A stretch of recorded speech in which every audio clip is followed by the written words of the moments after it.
大家好，歡迎嚟到小河遊記。今日係2025年嘅11月4日，我嚟到廣州嘅華林寺。咁華林寺呢已經有1400年歷史㗎啦。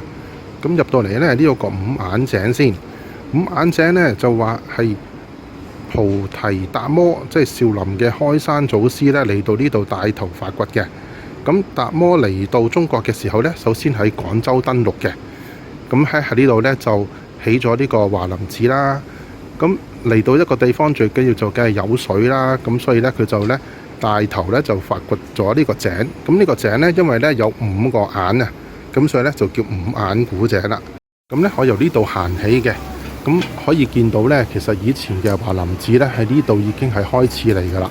咁入邊應該有好多園林啊咁啦。咁後來呢，一部分呢就拆咗嚟起民房嘅。咁達摩祖師咧嚟到中國嘅時候咧，其實佢係由廣州登陸先嘅，咁所以咧呢個咧就係佢嘅西來初地啦。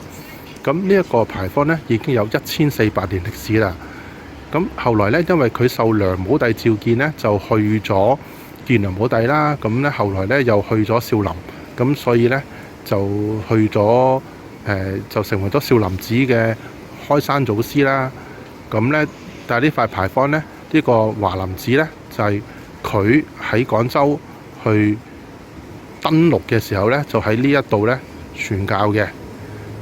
咁所以呢，一直呢留低住呢一個華林寺啦。好啦，我而家行入去啦。咁入去呢，會經過一大段玉器嘅。而家呢度呢，兩邊呢都係好多賣玉器嘅地方嘅。咁呢度呢，兩邊都賣玉器嘅。咁兩邊一個禪縫嘅，就好古色古香嘅。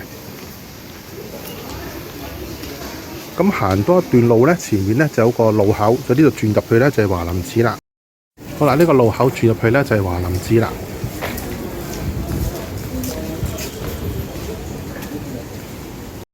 咁行嚟呢，見到祖師殿，祖師殿就係達摩祖師啦。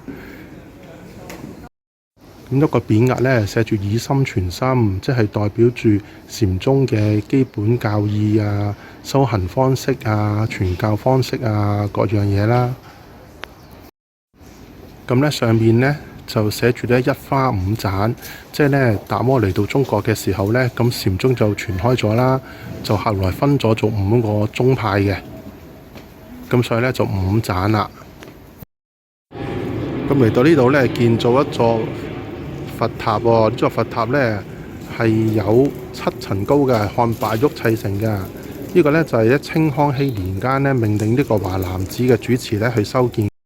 咁呢座佛塔呢個雕工係非常精美嘅，就成為咗呢廣東一個好有藝術價值嘅石雕啦。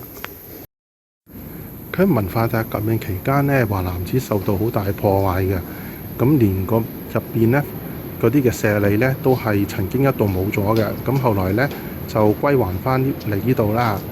咁而家呢塔身裏邊呢係有22顆舍利嘅，咁有一顆呢仲係釋迦牟尼留低㗎。咁菩提達摩嚟到嘅時候呢，呢度呢就叫西來庵寺嘅。後來喺清順治年間呢，就呢度就由新嘅主持去帶領啦，咁就叫咗做華林寺啦。咁呢度呢個五百羅漢堂呢就非常之犀利嘅，因為呢佢呢入邊呢500羅漢呢都係惟肖惟妙，每個嘅造型都唔同嘅。咁呢喺文化大革命期間呢，就曾經受到好嚴重破壞嘅，咁後來呢就修復翻佢啦，仲呢幫佢哋呢整咗金身嘅。咁而家呢個500羅漢堂呢，就清道光年間起嘅。咁我頭先呢入咗去㗎啦，入邊嗰啲羅漢呢，就個個係金身嘅，惟肖惟妙，每一個都有唔同嘅造型啦、面孔啦、表情啦，所以呢都好值得參觀嘅。不過以示尊重呢，我就唔怕啦。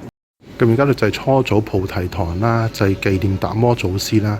咁我見到兩邊呢，就寫住啦，無法向人説，將心與如安。咁啊有個典故啦，就係為何希望達摩同佢安心啦，咁甚至斬咗自己一隻手嘅。咁佢達摩呢，就同佢講啦，你將你個心俾我啦，我就幫你安啦。咁跟住呢，為何呢，就即刻開悟啦。好啦，我就介紹完啦，遲啲去第二度再同大家介紹下啦，拜拜。